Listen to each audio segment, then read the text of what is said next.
I think I just think it's sad, you know, how I see a lot of young African American women in specific. They're walking around and they're lost. They don't have their mothers and, you know, no support, no emotional support groups around, and you know, that really leads them to be, you know, lost and not having nowhere to go. And I think it would be important to have a group to empower them, to help them, you know, get back on their feet and to let them know that there's still someone and give them a little bit of hope. I think that's very important.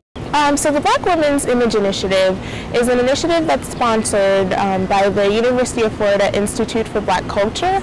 The purpose of BWII, that's what we call it for short, is to just create a network for young African American females at UF, so we can learn from each other and uplift each other and foster improved self-esteem while striving towards professional and academic success. Our sessions are only for women, but we also partner sometimes with the BMDI, which is the Black Male Development Institute, which is another kind of similar initiative sponsored by the Institute for Black Culture. While the focus of this organization is for women, there is one also for males as well. We as an African American community, by separating ourselves like this into, the light skin and the dark skin, it kind of goes back to slavery, when the lighter skinned African Americans, were able to stay in the house and they didn't have to go out in the fields and work, and the darker skinned ones were, out in the field picking the cotton.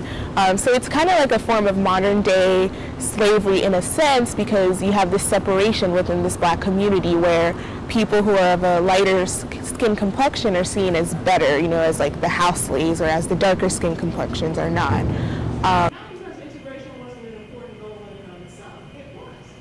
But it was the fantasy that once you sent little Black Johnny to school with little White Johnny's parents would go, oh, you see,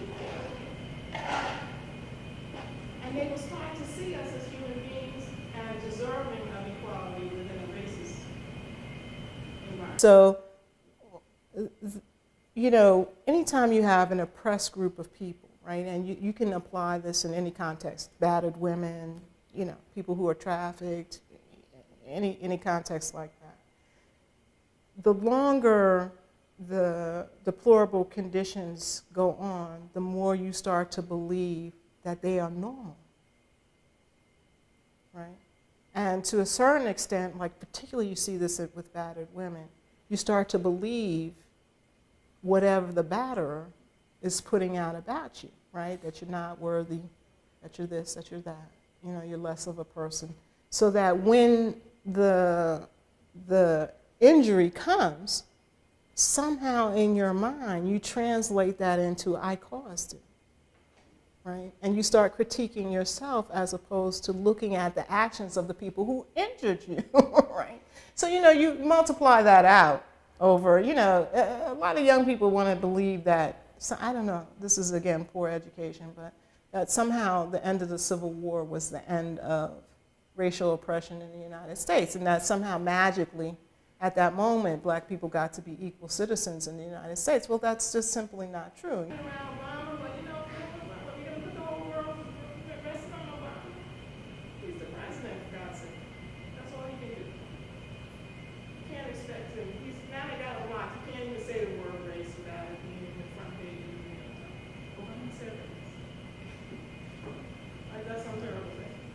A lot of young people want to believe that, so I don't know, this is again poor education, but that somehow the end of the Civil War was the end of racial oppression in the United States, and that somehow magically at that moment Black people got to be equal citizens in the United States. Well, that's just simply not true. You have to add on another 100 years of Jim Crow, where the law was explicitly used to make sure that the newly free people didn't make any progress in society.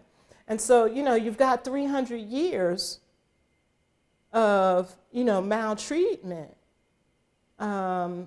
people telling you over and over that you can't be anything other than, whatever it is you are, whatever low station you have, and that's got an impact, So I think that people have lost some of the ability to say, okay, I'm not going to let you define me. I'm going to define myself, and whether you agree with it or not is irrelevant. But this is how I define myself, and this is how we're going to go forward.